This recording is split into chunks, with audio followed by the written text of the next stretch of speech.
pong sa lugar na ito, Panginoon, upang ikaw ay pasalamatan namin, O Diyos. Salamat po sa buhay na binigay niyo sa amin sa umagang ito. Salamat po sa pagpapalang binigay niyo sa amin, Panginoon. Thank you so much, Lord.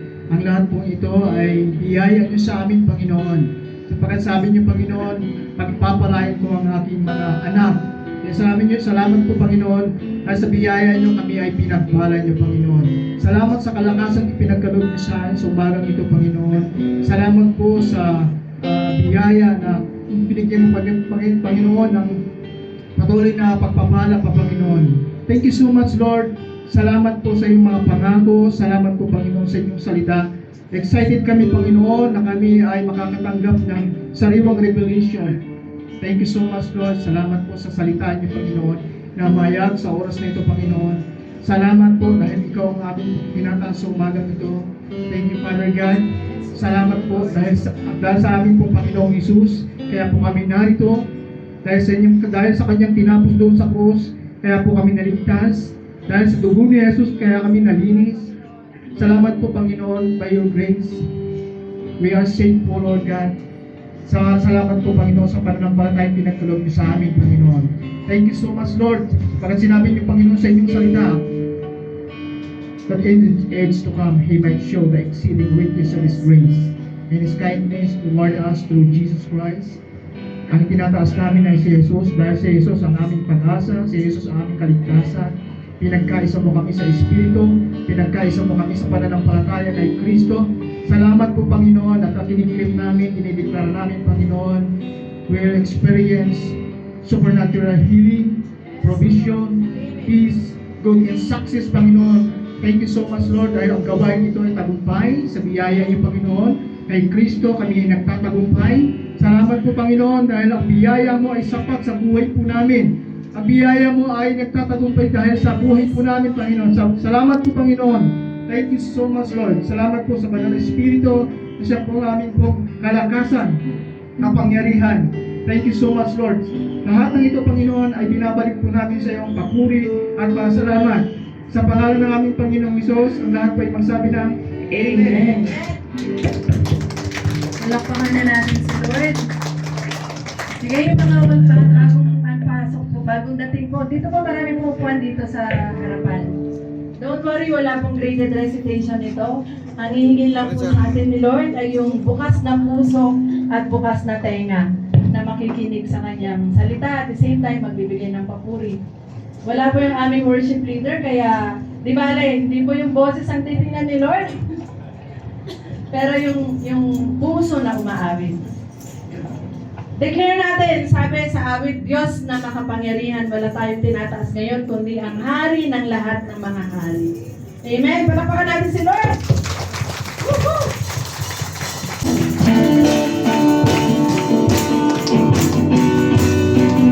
Yan, kaya tayo umawit, sumayaw, palakpak, magkakabless tayo sa kanta.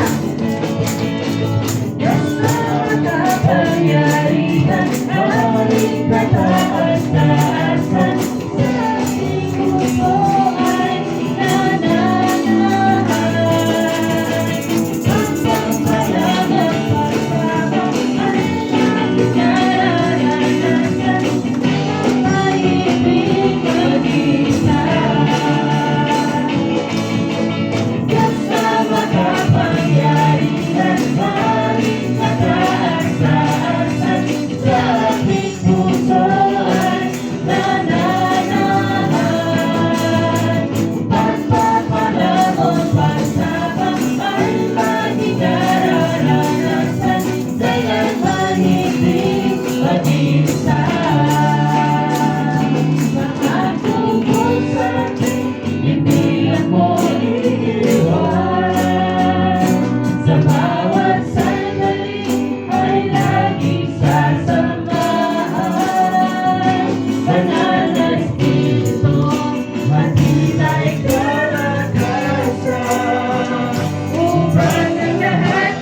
Diyos sa buhay ko'y gumawa, naranasan ang kanyang himala, sa sandalan naman ako'y pinalaya.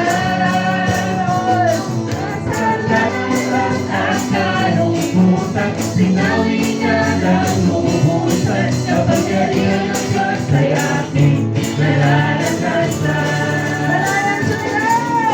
Malayang sumigaw, malayang sumayaw, malayang lumutang, malayang lumipad, malayang sumigaw, malayang sumayaw, kapangyarihan ng Diyos ay aking nararanasan.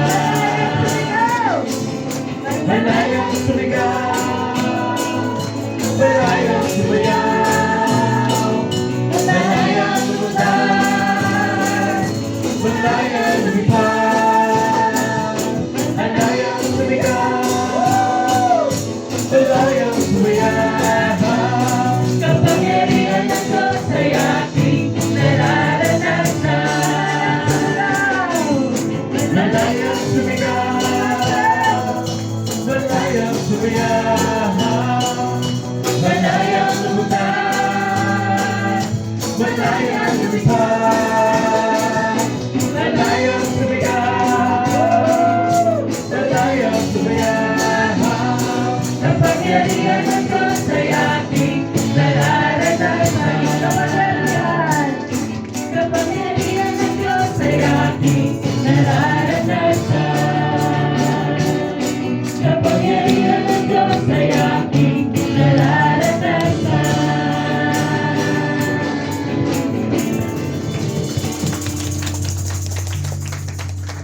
Naramdaman po ba natin yung kalayaan ngayon? Amen. Di ba? Ang saya-saya kapag malaya kang nagpupuri sa Panginoon. Amen. Kaya naman sa umagang ito, let's just fix our eyes on Jesus. Amen. Ilagay lamang po natin yung ating sarili sa presensya ng Panginoon. And then, let these songs na awitin natin para sa Panginoon maging panalangin ng puso natin. Amen? Yes, and yes, Lord. This is our prayer, Father God, this very morning, Panginoon, Lord God. Hayaan mo, Panginoon, Lord God, na malaya ka, Panginoon, na maiparanas sa aming Panginoon, O God, ang iyong presensya, O Diyos na makapangyarihan. Hallelujah, praise you, God. Narito kami, Panginoon, na iyong mga anak, O Diyos. Narito kami, nagpapakumbaba, sumasamba sa iisang Diyos. Hinahanap namin harita ng iyong mukha, sumasamo sa iyong pagkilos, at sa himig lahain tanging dalangin. Tunay na po, Panginoon, ang kami sa iyong katagpuin. Yes, Lord. Ito po ang aming panalangin, O Diyos. Iparanas mo sa amin ang iyong kapangyarihan. Iparanas mo sa amin ang iyong kalwalhatian. Hanggang ang aming kaluluwa'y mapuspos ng lubusan, at sa aming kalangitan bumaba ang kalangitan. Kakila ang iyong ngalan.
aking mga salita.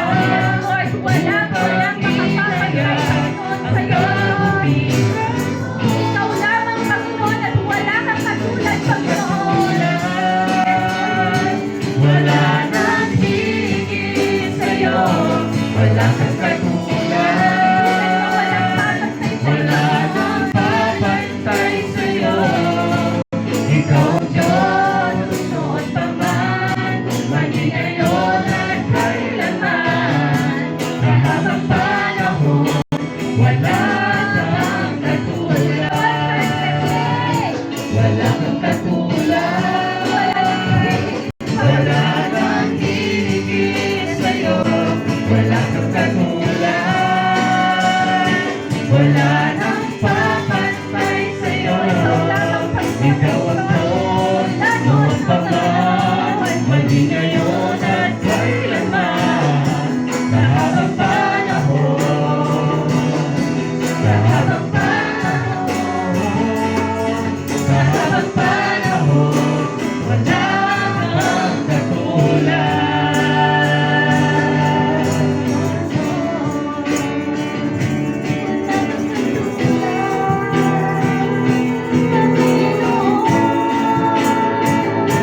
Ikaw ang Diyos, Panginoon, mula pa noon hanggang ngayon, hindi ka nagbabago, Panginoon. Ikaw lamang ang Diyos na sa amin ay nagmahal, Panginoon. Ikaw lamang ang Diyos na sa amin ay nag-concern, Panginoon. O God, salamat, O Diyos. Wala nang hihigit pa sa'yo, Panginoon. Walang ibang katulad mo, Panginoon. Salamat, Panginoon, sa kalangitan mo, Panginoon. At salamat sa pag-ibig mo, Panginoon. Hallelujah, Panginoon.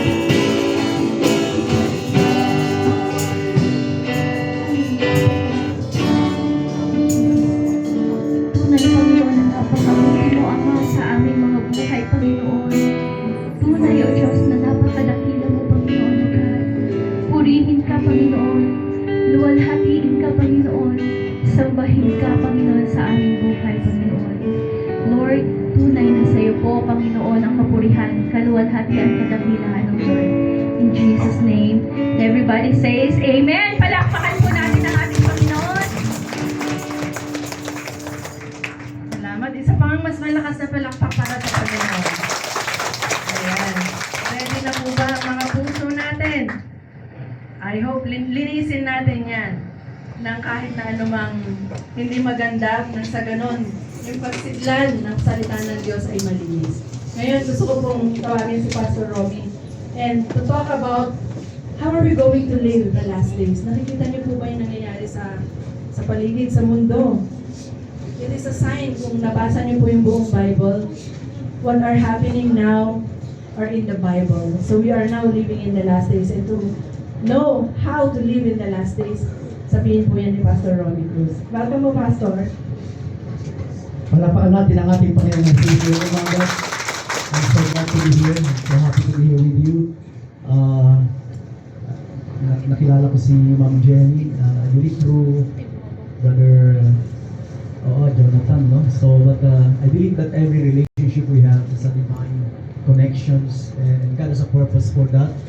And so, as sabi nga ni Sir Ma'am Jenny kanina, na it's no longer about the name of our church, but it's all about who God is and who Jesus is to us. Amen? Kung sino ang Diyos sa atin, anong ginawa ni Jesus Cristo sa ating mga buhay. Kaya ngayong umaga, bigyan nga natin ng malakas na palakpak ang ating Panginoon Jesus. Because His presence is here this morning. Let's honor His presence in this place. Tumayo po tayong lahat. Let's honor the presence of the Lord. Let's glory. One more time, itaas natin ang ating mga kamay. One more time. Just be grateful and thankful that we are here today. Celebrating the goodness of God. Celebrating the grace, the mercy of our Father toward us. Maraming salamat, Ama, sa umagang ito. Kami po'y nagpapasalamat na tinipon mo kami sa lugar na ito. God's amazing grace, indeed you are. Your grace is amazing. Your love is wonderful. And we acknowledge the presence of your Holy Spirit, Father, in this place, because your word says that where 2 or 3 are gathered together in my name, there you are in our midst. And even as I minister your word today, I pray that the Spirit of the Lord will minister with freedom in this place. For your word says, where the Spirit of the Lord is, there is liberty. There is freedom, Lord, to celebrate everything Christ has done on the cross for us. And through the blood of Jesus, we have confidence to receive from heaven this morning. We thank you for revelation. We thank you, Lord, for opening eyes to see. We thank you for opening ears to hear. We thank you for hearts that are willing to understand and willing to receive from heaven. So bless each and every one of us today. Thank you so much for this wonderful gathering, and be glorified in our midst, O Lord. In Jesus' name we pray. The saints of God will say, Amen. Amen. Before you sit, take at kamay nga natin, tatlong tao sa mo sa ilang, mahal ka ni Jesus. Mahal ka ni Jesus. Batihin mo sila. Amen. Masyado tayong formal, no? Praise God. You may be seated in the presence of the Lord. Thank you, Ma'am Jenny, for giving me this opportunity to minister this morning. It's always an honor, you know. Marami sa inyo, ever since na nangangaral ako sa Chongsan, ay nakikilala ko kayo, but it is always an honor to minister God's Word. And especially in the times and days we are living in. Kaya nung nagbigay ng mensahe sa akin si Ma'am Jenny this week, I believe Thursday or Friday, hindi naman ako dalawang akala, no? Kasi because, you know, I always pray also for you. Hindi na sa congregation namin sa New Life. Yeah, so I have heard that you have experienced a lot of pressure and persecution, religious persecution, but I believe that that thing will be turned out for your good. Kasi ang Panginoong Jesucristo pa rin nag-build ng kanyang church. Amen? Are you ready for the Word of God this morning? Turn your Bible in 2 Timothy chapter 3, and gusto kong nabigyan ng background. Ang 1 and 2 Timothy sa pastoral letter of Apostle Paul to the young pastor Timothy. Timothy was a very young pastor who pastored a church in Ephesus, who was mentored and discipled by Apostle Paul. Paul was an apostle to the Gentiles. He's an apostle of grace. And God raised up Timothy to be young ministers and pastors. So 1 and 2 Timothy, gusto kong sabihin sa inyo, this is different from the different epistle that Paul wrote, but this is a pastoral epistle.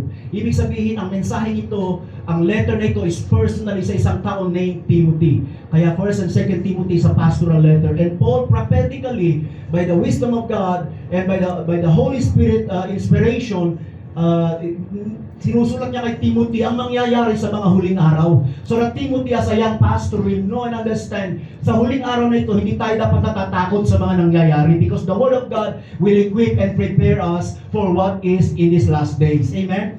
Ang salita ng Diyos ay nagbibigay sa atin ng knowledge, and knowledge will equip you. Knowledge will prepare you. Knowledge will enable you to know what to do in these last days. Kaya yung topic ko ngayon is living in the last days. How many of you believe we are living in the last days? Amen. 2 Timothy 3:1 says, but understand this. Sabihin mo sa katabi mo, understand this. Unawain natin to. That in the last days, there will come times of difficulty, for people will be lovers of self, lovers of money, hindi ko na kinaka-elaborate yan, proud, arrogant, abusive, disobedient to parents, ungrateful, unholy, heartless, unappeasable, slanderous. You know the word slander is the word devil is slander.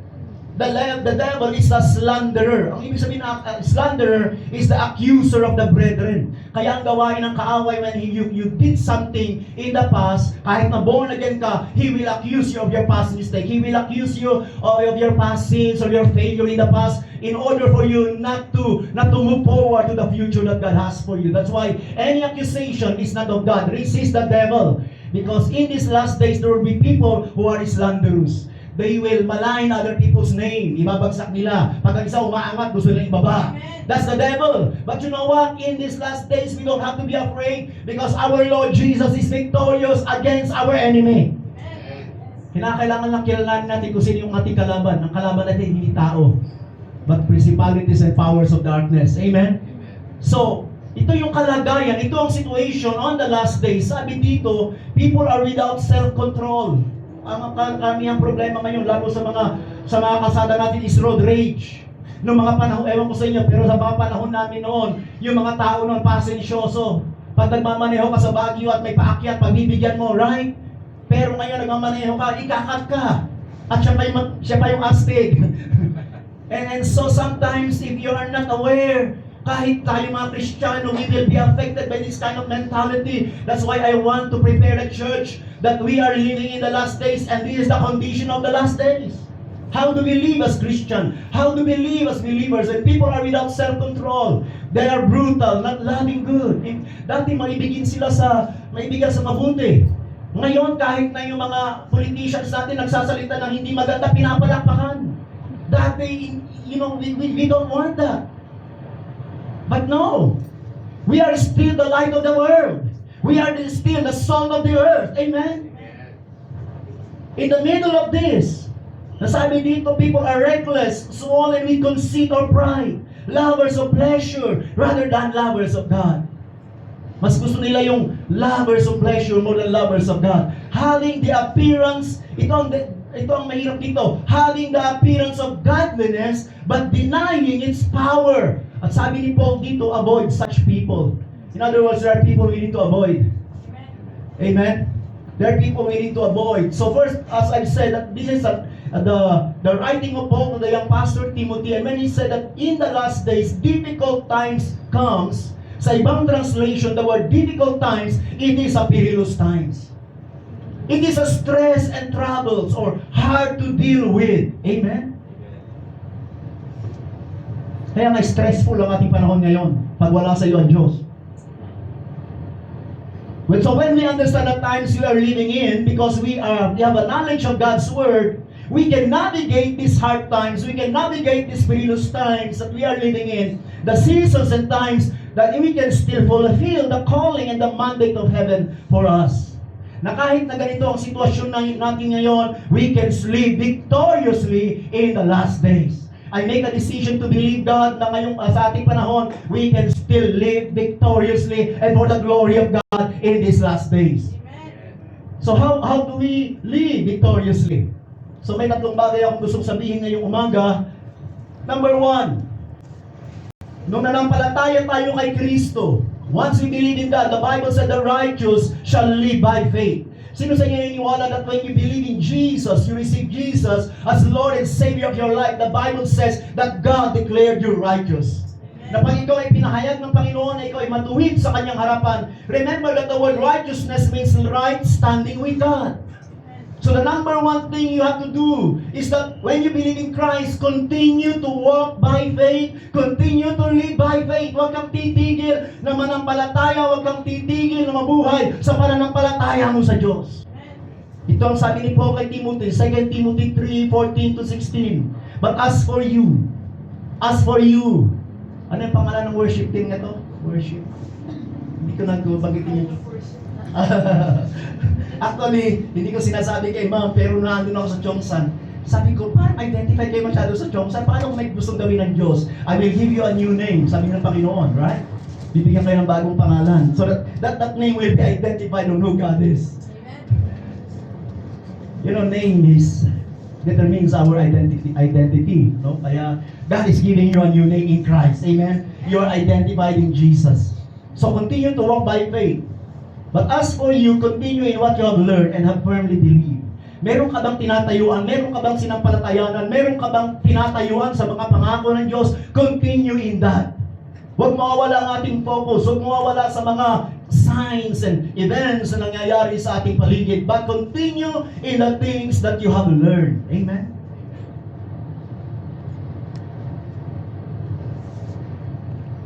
And how from childhood you have this acquainted with the sacred writings, which is the scripture, which are able to make you wise for salvation through faith in Christ Jesus. And Paul said in verse 16, all is scripture. Sabi natin, all is scripture. All is scripture is God breath. And profitable for teaching, for reproof, for correction, and for training in righteousness. The Bible is the written word of God. And it is profitable. Ang scripture, where does faith comes from? Saan nagmumula ang pananampalataya? Ang pananampalataya ay nagmumula sa pakikinig at sa pakikinig ng salita ng Diyos. Thank God na paglipat nyo rito, ma-invite nyo yung mga loved ones and relatives ninyo para makapakinig din sila ng salita ng Diyos. Amen? What the devil intended to evil to pressure you sa Chongsan, you know what? God can turn it for good. Because it can turn out na kung yung mga mahal nyo sa buhay, mga kaibigan nyo, you can invite them to come so that they can hear the gospel. They can hear the word of God that will equip and strengthen their faith in the Lord. Amen? So lahat ng kasulatan ay kinasihan ng banal na Espiritu at mapapakinabangan sa pagtuturo, sa reproof, pagsaway, sa correction, and sa paggabay o training in righteousness. Sa panahon natin ngayon, there's nothing like the most important, ang pinakamahalagang dapat nating marinig ay ang mabuting balita ni Kristo. The word gospel is good news. Say good news. Sa mga panahon na mga balita ngayon ay puro negative at puro bad news, it's good to hear good news. Amen? Na mahal tayo ni Kristo, namatay si Jesus para sa atin sa cross, at tinubos niya tayo ng kanyang dugo, at sa kanyang muling pagbabalik ay babalikan niya ang mga nanampalataya sa kanya. Sa mga nangyayari ngayon, it's important that your faith in Christ is your victory. Pag ikaw ay nanampalataya kay Kristo, ikaw ay mabubuhay sa tagumpay. You know, last week ito yung pinapangaral ko sa 10:30 service namin because we have 3 services. Pero ngayong 22, I decided pumunta tayo sa SM, sabi ko sa congregation, kasi yung 10:30 service namin, talagang punuan, no? And hindi pwedeng ganon na parang wala nang space yung mga tao, although nandun kami sa Nagilian at napakahirap ng parking. People are parking somewhere at pupunta sa Nagilian para lang maka-attend ng church. Sabi ko, punta tayo sa SM because yung Cinema 1 will be sitting right around mga 400, kung full pack sila, 500. So sabi yung sa may in front pa lang, ang seat niya is around 200 plus. So sige, punuin muna ako natin sa may harap. Kausap ko yung mga men kahapon because we have to strategize. When we transfer there, i-upgrade namin lahat ng equipment namin. Magdadagdag kami ng mga ilaw kasi madilim sa sinihan. Ayaw kong antukin yung aking mga member kasi ang lambot ng upuan. Ano yung sinihan, di ba? Ang lambot ng upuan. Sabi ko sa kanila, the reason we're going there is for one and one reason alone. People need to hear the gospel of Jesus Christ. It's not even for our own comfort. Well, solved na rin yung problema natin sa parking kasi ang daming parking. No? Glory to God. But don't you know that when God opened doors, no man can shut it? And when He opened doors, we enter in. Why? Because these are the last days. These are the last days. Sa Colossians chapter 2, so continue to live by faith. Colossians chapter 2 verse 6. Let's read Colossians chapter 2 verse 6. Lahat tayo magbasa. 1, 2, 3. Let's read.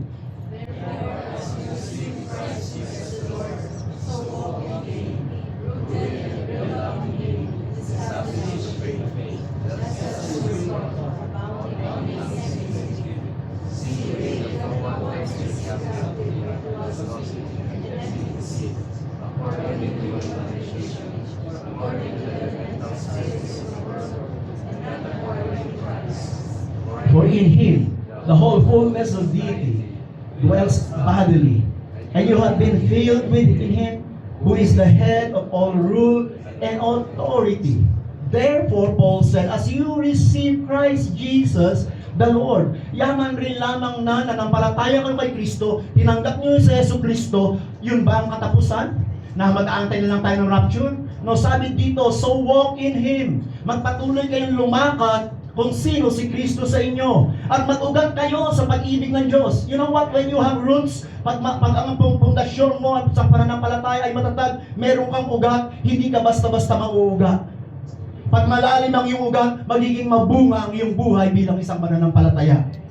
Katulad ng kasulat dito, that if we abide in Him, because Jesus Christ is the true vine, you know what? We will become fruitful, even in difficult times. Even in times of like we are living in right now, magiging maganda ang takbo ng buhay natin because we are built up in Jesus Christ and established in the faith. Kinakailangan matatag ang ating pananampalataya sa ating mga panahon. Kilala natin si Jesus na ating sinampalatayanan. Hindi po tayo nampalataya sa isang relihiyon. Nagkaroon tayo ng personal na relasyon sa buhay na Diyos through Jesus Christ. Amen? Palapakan nga natin ang ating Panginoon ngayong umaga. Total, malaya na tayo pumalakpak dito. Hallelujah, samantalahin po natin. Kasi next week yata, babalik kayo doon. So medyo limitado na naman. Glory to God. But you know, God is moving. Amen. God intended our relationship with Christ to be enjoyed. Hallelujah! Sabi ni Paul, just as you were taught, abounding in thanksgiving. Sa mga panahon natin, maraming mga tao, they are very much, parang masyadong marami nagre-reklamo. No? They always, konting bagay, reklamador, konting bagay, comments, konting bagay, nakakita sila na hindi maganda. But as Christians, we should be filled with thanksgiving. Ang totoong may pananampalataya sa Diyos ay mapagpasalamat sa lahat ng bagay. Thanksgiving is the voice of faith. Pag totoong may buhay ka pananampalataya sa Diyos, you're always grateful. Naalala ko nung kami mag-asawa, kahit sa maliit na bahay, Lord, salamat na mayroon kami tinitirahan na hindi kami nababasa. Sa lahat na inuupahan namin noon, Lord, thank you so much na hindi mo kami pinababayaan at mayroon kaming bahay. Kahit naglalakad kami ng malayo para lang makauwi sa bahay. But you know what? 2023, by the grace of God, binigyan kami ni Lord ng sarili naming bahay, titled property, 3-story house, maluwag, para sa aming pamilya. May yung party, kasya yung tumatakyan sa party, glory to God. Amen. Tapos, ito na yung kalsada, ito na yung bahay ko. Sabi ko, Lord, perfect ka magbigay. Napakabuti mo, Panginoon. So every time I wake up in the morning, I always remember the goodness of God. Kaya ngayon, kahit nasaan ka ngayon, anuman ang sitwasyon mo ngayon, anuman ang kalagayan mo ngayon, be grateful. Amen? Nangungupahan ka, be grateful, ayusin mo yung inupahan mo, linisan mo, and be an example to the neighbor around you. And I tell you, and you're believing God for your own house, bago bumalik ang Panginoong Jesucristo, you will live in your own house. Glory to God. Ikaw sarili mo bahay. Amen? So, yaman rin lang na tinanggap natin si Jesus, magpatuloy tayo sa pananampalataya, at ang pananampalataya na yan na-express through our thanksgiving. Pero may warning dito. See to it that no one takes you captive. Ano yung captive? Yung bang mabilanggo, mabihag. Na kahit pala mananampalataya ka, pwede kang mabihag pa ng mga philosophy. You know what? When Paul was writing this, 1 and 2 Corinthians, Colossians, he was writing to Athenians, Athens. Ito yung mga nandun, yung mga philosopher like Plato, si Aristotle, na matatalino yung mga tao and they are debaters. But Paul, in that generation, talagang winning niya yung mga tao and yung mga nawin ito, sabi niya, don't go into that captivity again. No? Puro kayo pagtatalo pero walang power sa inyong buhay. Iwasan po natin yung mga bagay na yan. Amen? See to it that no one takes you captive by philosophy and empty deceit according to human tradition, according to the elemental spirits of the world, and not according to Christ. In other words, build yourself in Christ. Know who Christ is to you and who you are in Christ. Your new identity in Christ, because the Bible says, if anyone is in Christ, he is a new creation. All things have passed away. Amen? Behold, all things have become new. Say it to yourself, I am a new creation. Say it to yourself, I am a new creation. Did you receive Christ as Lord and Savior? You are a new creation in Christ. All things have passed away. Behold, or see, all things become new. See yourself the way Christ see you. Righteous, amen? As a child of God. So, build yourself in Christ. Pangalawa, so first pa lang yun, continue to live by faith. You know what? When you live by faith, hindi ka natatakot. Faith and fear cannot exist in your heart. Last Sunday, yung pagkatapos ng morning service, yung Tagalog namin ng 8:30, si Pastora Nora ng Aral Misis ko, one of our members, sabi niya sa akin, nandun ako sa likod, and I was praying for some of our members bago sila umuwi. One of our members says, Pastor, mataas ang gasolina, sabi niya sa akin, kunin mo ito, pagkasolina ka. Hindi ko alam, tatataas pa lang gasolina na Monday. Monday, I have a visitor from my friend from Taguig and from Sorsogon na umakyat sila ng Baguio para magpahinga. So I met them in SM para mag-dinner ng gabi. And we were about to go there. Sabi ko, sige, meet tayo, early dinner tayo dyan. You know what? Na-traffic kami sa may city camp kasi yung mga tao, yung mga jeep kahit na yung gitna ng kalsada, dahil nagpapanik sila sa gasolinahan. Ang haba ng pila, sabi ko, never experienced this sa Baguio, no? Na yung mga tao nagpapanik sa gasolina. And kahit nung pauwi kami sa Marcos Highway, yung total doon yung gasolinahan, sabi ko, bakit nagtatraffic dito? And I began to realize, nagpapanik yung mga tao, baka magkaubusan ng gasolina. Sometimes people in the world, because they don't have Christ, wala sila bang resort kundi magpanik at matakot. But not us. Sabi mo, not me. Kaya sabi ko sa congregation, kung kailan mataas ang gasolina, I'm always full tank in the name of Jesus. Hindi ako kasi ng gasolina, marunong ako magtipid. Hallelujah. I use it wisely. Hindi ko sinasabi ko lang is that God is my provider. Amen? God is my source. And I will not fear. I will believe God. He is always faithful to me and He will take care of us. Amen? Hallelujah. Wala ka namang Panginoon. He will take care of you. Marami kang naririnig na bad news all around you. Ganito, tataas ang bilihin. Ganito, magkakaroon na inflation. But don't you know that when you belong to God's kingdom, we walk under God's economy, and the economy of heaven is consistent.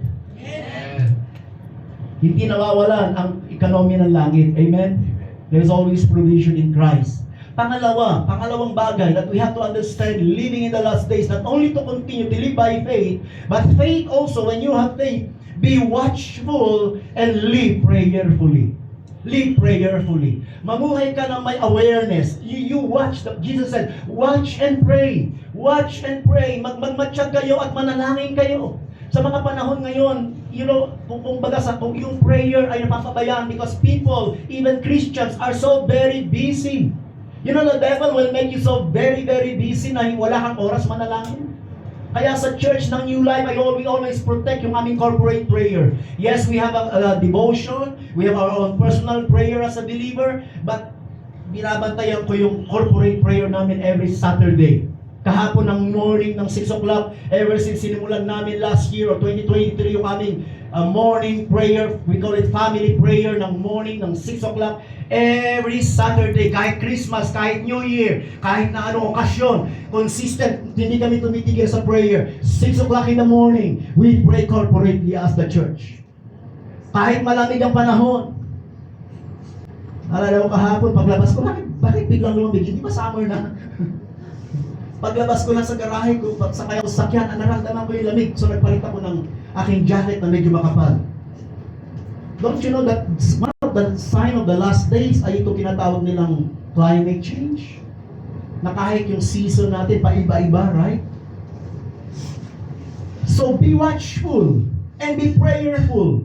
1 Peter 4 verse 7. 1 Peter 4 verse 7. Basahin natin. Let's read. English Standard Version. Let's read. 1, 2, 3.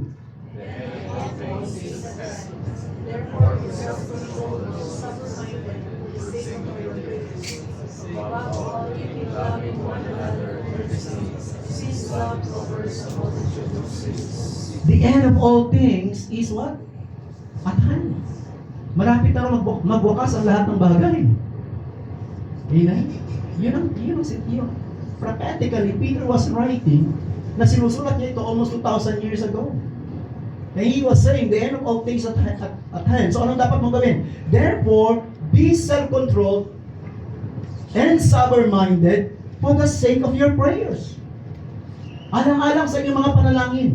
Maging mahinahon tayo mag-isip. Maging matuwid tayong mag-isip. The Bible says God has not given us a spirit of fear, but of power and of love and a well-balanced mind or a sound mind. Hindi tayo binigyan ng Diyos ng Espiritu para matakot. Binigyan tayo ng Espiritu ng kapangyarihan. Binigyan tayo ng Diyos ng Espiritu ng pag-ibig.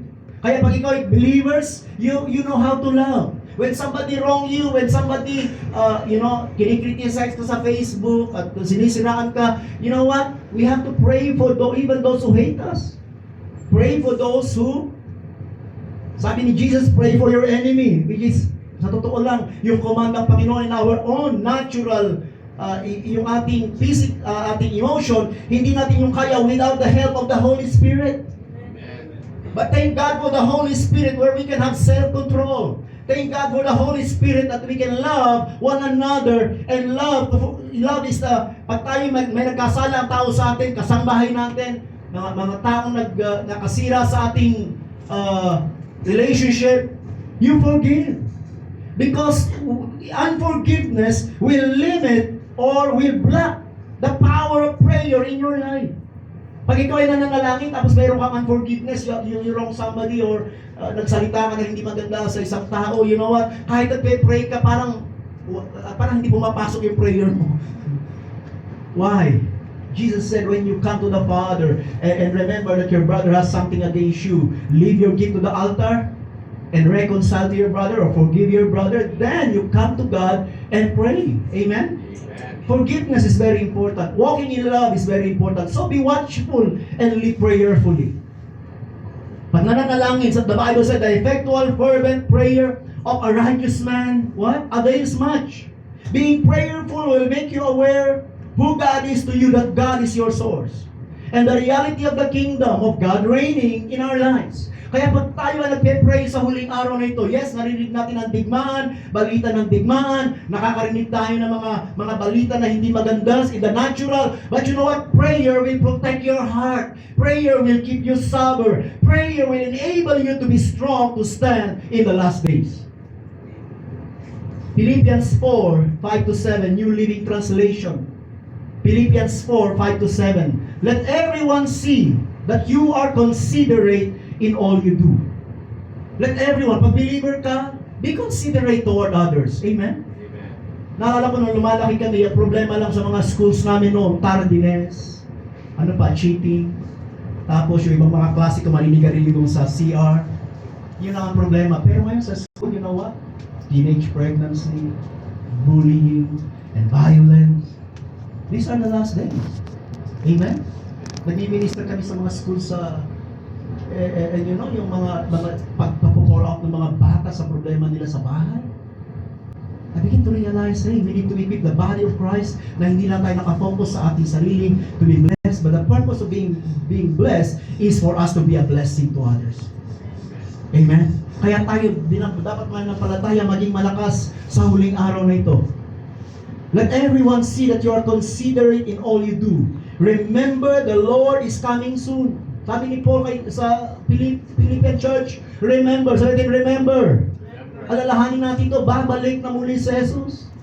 At ang kanyang babalikan ay mga nanampalataya sa kanya. And he said, don't worry about anything. Instead, pray about everything. So pray about everything. Say everything. Kahit na anong bagay. May problema ka sa relasyon, pray. May problema ka sa work, pray.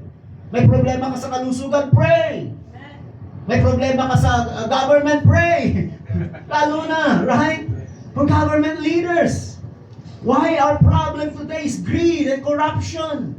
Which is corruption is in the hearts ever since the fall of man in the garden and Adam sin in the garden. Yung puso ng tao ay naging corrupt. And the only way for people to be set free from corruption is because Jesus had overcome corruption through His resurrection power. Sa Jesus, hindi nabulok ang kanyang katawan sa libingan, kundi sa ikatlong araw, siya'y bumangon na muli sa mga patay. Ibig sabihin, sa Jesus lang ang maaaring magbabago sa puso ng isang tao. Kahit sa ating mga politiko. Amen? Kaya prayer ang sagot natin. Hindi natin pwede tayo magsalita against government leaders. Romans 13 verse 1. All authority comes from God. Pag sinabing all, amen? The word authority is delegated power. And you have to understand this, that as a church, you have a God-given authority. Kaya pag ikaw ay born again, you have to understand na hindi ka lang Christian, kundi you carry the authority of Jesus. In Jesus' name, when you pray, God always listen to your prayer. Hindi lang kami mga pastor ang pinapakinggan ng Diyos ang aming mga panalangin. Ikaw rin, pag ikaw ay na-born again, pagpapalain ka ng Diyos, papakinggan ng Diyos ang iyong panalangin. Malaki o maliit na panalangin, ang Diyos ay tumutugon. I've been praying, Lord, naawawa ko sa congregation ko. Kasi kung minsan, yung parking, kahit na yung iba hindi makakate ng church kasi binabantayan yung car nila sa baba dahil pag maiwan mo lang ng 1 hour, may ticket ka kaagad. Yung kanilang pamilya atin sa taas, pero bantayan yung, sabi ko, Lord, anong gagawin namin? And I was praying and the Lord told me, why not? Punta kayo sa SM, ang daming parking doon. And sometimes we think limited in our thinking. Nung kausap namin ng manager, this, titingnan namin yung contract, tinitingnan namin yung, because a lot of nakakausap ko even Christian, ang mahal. Sabi sa akin ng Panginoon, anak, kailan pa kita inutusan na ikaw nagbayad? Oh yeah, I always remember when God told you to do something, He paid for what He ordered. Amen? At bayad na 2,000 years ago, when He cried out on the cross, it is finished, He paid it. Kaya lahat ng ating pangailangan, instead of worrying, believe, He is your source and provider. Sabi mo sa katay mo, don't worry. Don't worry about anything. Instead, pray about everything. Say everything. Research ko yung word na everything sa Greek. Yung word everything means lahat pala, everything. Iisa lang ibig sabihin, kahit na ano pa ang kailangan mo, pray about it, and God is listening to your prayer, and He will answer your prayer. Look at what Paul said, tell God what you need. Di ba, kung minsan may kakilala kang medyo kamag-anak mo siguro sa abroad, nagpapasaring ka, ganito, may tuition si Juan, ganito, meron akong problema ganito. But you know what, kahit pa-Kristiyano ka na, God wants you to develop your trust and faith in Him alone. Kasi pag na-born again ka, God is your Father. That's why Jesus, when He taught His disciples, He said, when you pray, do not be like the hypocrite. They love to stand in the marketplace, in the public place, to, with repetitious prayer and repeat it. And they want to show publicly that they are praying, but no, you are not like them. When you pray, He said, go and enter into the private place, into the secret place. Enter into the secret place. Say secret place. May secret place pala, no? Pastor, saan yung secret place na yun? Kaya nga secret, hindi ko sabihin eh. But he who dwells in the secret place of the Most High shall abide under the shadow of the Almighty. When you have a relationship with God, the secret place is the place where you can commune with God, your Father, intimately, personally, where you can develop your intimate relationship with God, thanking Him, glorifying Him, and building up your relationship with Him. And whatever you need in that secret place, when you ask, what you ask in secret, God will reward you openly. Nakikita ng mga tao yung open reward kung ano yung hinihingi mo sa secret. Amen? Glory to God. Tell God what you need and thank Him for all He has done. Basahin natin yung last verse. Then, ano yung sabi doon? Hindi, doon tayo. Then, you will experience God's ano pa? His peace, guard your hearts and minds as you live in Christ. Alam niyo, ang pinakamahalaga ngayong panahon natin is peace. Amen? Nawawala ang kapayapaan sa puso ng maraming tao. Nadi-disturb yung peace nila because of worry, fear, and this negative news na naririnig natin sa ating kapaligiran. Even Christians, naapektuhan. That's why Paul said that remember the Lord is coming soon. Don't worry about anything. Pag nag-worry ka, worry means your faith is small. How do you develop your faith? Faith cometh by hearing, and by hearing by the word of Christ. Kaya thank God that we can hear God's word. Amen? Amen. Bago ka magpunta sa trabaho, pray. Read scripture. Pag uwi mo ng bahay, imbis na ang dami mong tinitingnan sa social media, spend time to read your Bible. Amen. Basta wala kang oras magbasa, yung pala parating sa social media. No, if you can give hours to that, or movies, Netflix, why not take time to read your Bible, because you are feeding your spirit and you are renewing your mind in the Word of God. Amen. So then God's peace, you will experience God's peace which exceeds anything you can understand. His peace will guard your hearts and mind as you live in Christ Jesus. I want to welcome Sister Sonia pala. Thank you for inviting me here into your house. Thank you. Hallelujah. So faith and prayer goes together to bring God's plan for our lives. In Luke 18 verse 1, that the Living Bible, there is an example of Jesus in Luke chapter 18 verse 1. One day Jesus told His disciples a story. The word parable means a heavenly story that really so that people can understand what is the kingdom of heaven is like. So dito sa parable, sabi niya, one day Jesus told His disciples a story to illustrate their need for constant prayer. Sabi natin, constant prayer. Hindi lang pag may problema ka, saka ka lang, mananalangin at iyak sa Panginoon. But Constant means your relationship with God is constant. Palagian. Amen? And in this parable, sinabi ni Jesus about this widow who come to this unjust judge na hindi pinapakinggan yung kanyang case. At hinihingi na ng widow na ito yung justice against her adversary. You know, the word justice is a legal term. Justification is a legal term. Kaya alam mo yung word na-justify. Pag sinabing na-justify tayo na hindi ka guilty sa iyong ginawa. That the word justify means God has forgiven you of your past sins. God has made you righteous. Not because of anything you've done, but because of your faith in Jesus Christ. He justified us. Amen? He made us righteous. Pero itong widow na ito, he was asking for justice for this unjust judge. At itong unjust judge, hindi pinapakinggan yung kanyang case. But this widow, yung kanyang persistence, yung kanyang diligence to come to this judge and cry out. At yung parable na ito is to show them that they must keep praying until the answer comes. There are times na may mga hinihiling ka sa Diyos na parang ang tagal ng sagot. Parang hindi nangyayari hanggang makita mo yung kasagutan. But if you will not quit, if you will not give up in prayer, that answer will come. Hallelujah. In Luke 18 verse 8, yes, He will answer them quickly. But the question is, and this is the question of the Lord, when I, the Messiah, returns, pagbabalik, how many of you believe malapit nang bumalik ang Panginoon? Ito ang tanong niya, at tanong niya sa ating lahat, how many will I find who have faith and are praying?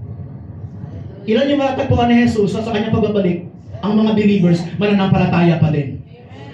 Ang mga believers, nananalangin pa din. Tayo po yun. Amen? Palapakan mo sa Jesus. God will give us grace to stand and pray. So make prayer a priority of your life. Whatever your need, let God know. He is your Father and He loves you. He wants to provide for your needs. Amen? Hindi ka dapat matakot, but exercise your faith and believe in Him that God is good to you. Lastly, walk wisely. Sabihin, walk wisely.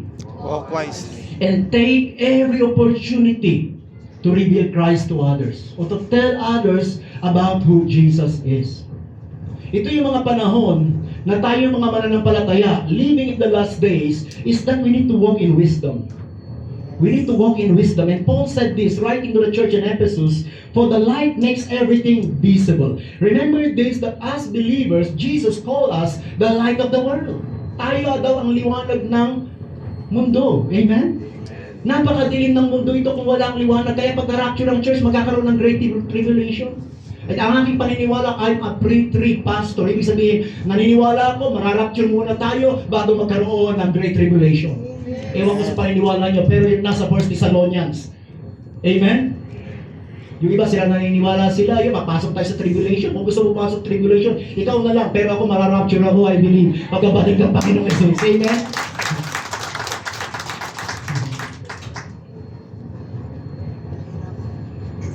Kasi pag sinabing great tribulation na wala pang ganung klaseng nangyari sa mundo, matinding kapigatian ang darating. Kaya as many as we can na may invite natin, as many as we can ma-reach out natin, i-reach out na po natin sila. Ipangaral na po natin ang mabuting balita. Sinasabi ko sa mga men kahapon, you know what? The only reason we can enter SM is because ang laki ng seating capacity. Let's give every opportunity for people in Baguio to hear the gospel of Jesus Christ. And we're not going to hold back. Because these are the last days. Lahat ng resources natin, gamitin natin for the cause of the gospel of Jesus and for the advancement of the kingdom. Amen? Kasi lahat naman ng blessing natin galing sa Diyos. Oh, glory to God. Yet, thank God for His blessing. Thank God that we can enjoy the goodness of God. But let's share that blessing to others. Especially, win them to Christ. Paul said, this is why it is said, awake o sleeper. Sabihin natin, awake o sleeper. Sa Tagalog, magising ka, ikaw na natutulog.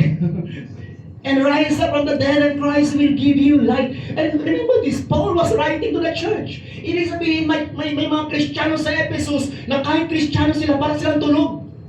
Para silang not aware sa panahon that they are living in, right? And Paul said, awake, you sleeper. Alam niyo, one of the prophet in the Old Testament named Jonah, kilala si Jonah, right? Sa mga gabasa ng Bible, Jonah was a prophet nang itusan siya ng Diyos sa Nineveh. Jonah, go warn Nineveh. Go warn them because I saw their wickedness and I'm going to judge that nation in Nineveh. And you know what? Si Jonah, alam niya ang Diyos ay mahabagin, ay alam niya ang Diyos ay mabait, at kahit na napakalupit ng mga tao doon sa Nineveh, at ayaw niyang magpunta. So instead of riding a boat, going to Nineveh, alam niyo ba kanyang sinakyan na boat? Going to Spain. Iba yung kanyang direction. And you know, in the middle of that, the Lord sent a strong wind doon sa sea. Until yung mga tripulante, yung kapitan ng barko, sabi nila, itapon natin yung ibang mga kargado natin. Itapon natin, lakas ng bagyo. Biglang bumagyo. May malas doon sa doon sa loob. May disobedient prophet doon sa loob. And because of that, nung tinatapon nila yung mga kwan, si Jonah, naandun siya sa pinakababa. Alam mo yung kanyang ginagawa? Natutulog. Kaya sabi nung kapitan, anong ginagawa mo dyan? Hindi mo ba alam, lulubog na tayo? Awake, you sleep. Why are you sleep? Bakit yan natutulog? Ibig sabihin, yung mundo pa ang gigising sa mga believers sa tulog na nasa kanila yung mensahe, right? Jonah has the message of salvation sa Nineveh. At kaya na ang sabi ni Jonah sa kanya, no, ang problema na yan ay ako. Itapon niyo ako sa dagat. And after that, kinain siya ng, tamang-tama yung kanyang transportation. In the belly of the whale, a big fish. At isinuka siya sa Nineveh. Kung ikaw nga naman, galing ka sa malaking isda, sa tiyan. And then mangangaral. Kaya lahat ng mga taga Nineveh nag-repent of His message. And because of that, God relent punishing that entire nation because of this one man. What is your message? What are you carrying as a Christian? Do you believe you carry a word from the Lord to others? O matagal ka ng Kristiyano pero parang natutulog pa rin tayo? Siguro wala rito, no? Anyway, so be careful how you live. Don't live like fools, but those who are wise. Say, I am wise. Make the most of every opportunity in these evil days. Don't act thoughtlessly, but understand what the Lord wants you to do. So, pag sinabi ni Paul, understand what the Lord wants you to do, you have the ability, you have the power to understand what it is He wants you to do. Hindi lang kayo atin ng church ng Sunday. God has a plan for you. God has a destiny for your life. God has a purpose for you. Understand it. And God will give you understanding. Amen? Last scripture is Proverbs 4:18. And this is us. The path of the righteous is like the light of dawn, which shines brighter and brighter until the full day. I believe the full day is the coming of the Lord. And the world out there is getting darker. The world out there is getting darker.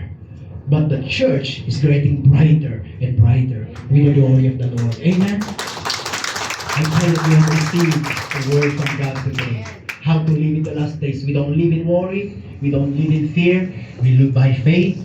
We live wisely. We live prayerfully. Amen? And we are watchful. I want you to stand on your feet. Dahil tinitingnan ko yung time natin. Amen. Glory to God. Glory to God. Thank you, Father. Surabadash de kaya rebakasto rebende. Ekosto brobo so rebebe de kaya. Shekere remanda brabalaya shekere yarabarabalakaya. Shekere yarabaka. As I have said this morning, that these are the last days. I don't have to elaborate to you the signs and times that we are living in. The war in Iran, attack by America the past weeks. We don't know how long it will last, and it affects the nations, even economically. There will be famines, pestilences, global warmings is one of the signs. And this sign is pointing about the second coming of the Lord. I don't know about you, but I believe that the Lord wants us to get ready. The Lord wants us to be prepared, not in fear, but become strong in who God is to us. Amen? If you have not yet received Jesus as Lord and personal Savior of your life, meron kang relihiyon, pero hindi ka nakakatiyak na may relasyon ka sa Diyos. Nakilala mo siya as Lord and Savior of your life personally. Be honest to yourself. And I want to pray with you because God loves you. He has a plan for you. So if you are ready to pray and you want to make Jesus the Lord of your life, I just want you to slip your hand up. Itaas mo yung kamay. We're going to pray from where you stand. In Romans 10 verse 9 and 10 says that if you confess with your mouth the Lord Jesus, you believe in your heart God raised Him from the dead, you will be saved. Salvation is believing in your heart, but that faith in your heart must be released by your confession that Jesus is Lord of your life. And if you pray this prayer out of your heart, we will pray a very simple prayer. Mananalangin tayo, napakasimpleng panalangin, pero kung ang panalangin ito, pinanalangin mo lang yung buong puso, mararanasan mo ang buhay ni Kristo sa iyo, na hindi kayang ibigay ng anumang relihiyon. Buhay si Jesus, at mahal ka niya. Itaas mo yung kamay, mananalangin tayo, sabihin mo ang panalangin ito. Sabihin mo, dakilang Diyos na nasa langit, sa pangalan ni Jesus, nagpapakumbaba po ako sa iyo. Ngayong umaga, humihingi ng tawad sa lahat ng mga kasalanan na aking nagawa. Sa araw na ito, binubuksan ko ang aking puso. Nananampalataya po ako na sinugo mo si Yesu Kristo, na siyang namatay sa cross, na binuhos niya ang kanyang dugo para sa aking katubusan. Mula ngayon, Panginoong Yesu Kristo, inaanyayahan kita bilang aking Panginoon, bilang aking hari ng aking buhay. Mula ngayon, maghari ka sa akin. Maraming salamat sa buhay na walang hanggan na regalo mo. Maraming pong salamat sa iyong pag-iingat, sa iyong pangangalaga sa akin at sa aking pamilya. Salamat po na marami sa iyong pag-ibig. Sa pangalan ni Jesus. Amen. Amen. Ako na lang mananalangin para sa inyo. Narito, Ama, ang iyong mga anak na sinabi mo sa Juan chapter 1 verse 12 na sa lahat ng tumanggap kay Yesu Kristo na nampalataya kay Jesus ay pinagkalooban niyo po sila na tawaging mga anak ng Diyos. Sila ay pinanganak sa kapangyarihan ng banal na Espiritu, pinanganak sa iyong kaharian. Kaya mula ngayon, sila ay iyong mga anak. Pagpalain mo sila ngayong umaga, mangusap kayo sa kanila, tulungan niyo silang lumago sa pananampalataya sa pamamagitan ng salita at kapangyarihan ng banal na Espiritu. Ingatan niyo ang kailang buhay at gamitin mo ang buhay nila upang liwanag sa maraming mga tao. Mula ngayon, pagpalain niyo po sila, Panginoon. Itaas mo ang iyong kamay and receive this blessing. Receive this blessing. Father, I thank you for the opportunity I have to minister your word. I thank you that you have called us is faithful and you will do it. Even that we are living in the end times or the last days. You are the same yesterday and today, and you are the same forever. So I declare blessing to your people. I thank you, Lord, for your blessing to Ma'am Jenny, his leadership, O Lord, and the team, Panginoon, the heart of worship. We thank you, Lord, for all that are here working sa trabaho nila. Pagpalain niyo po sila sa kanilang relationship. Pagpalain niyo po sila sa kanilang physical, Lord. Bigyan niyo sila ng kalusugan at kalakasan. Ingatan niyo sila sa anumang sakit at karamdaman. At sa mga nakakaramdam ng sakit, Panginoon, sa pangalan ni Jesus, I declare healing from the top of their head down to the sole of their feet. Maraming pong salamat. Even this local church, Lord, kay Sister Sonia, kay Brother Mar, sa church na ito, I declare a blessing, Lord. Amazing Grace Church. Grace, oh Lord, indeed, your grace is really amazing. We love you, Father. We give you all the glory. Bless your people as they go. We thank you for your goodness. In Jesus' mighty name we pray. Amen and amen. Pagpalain po kayo ng Panginoon. Thank you. Okay, alam ko, blessed na blessed tayo, punong-puno tayo. Ano man na-receive natin na message ngayon, please do not keep that to ourselves. Impart it. And I am so happy, really. I can't thank enough Pastora Sonia for accommodating us here. Mas dumami po kami dito because they can bring in their families na po. And let's continue and remain in the spirit of worship by singing this song.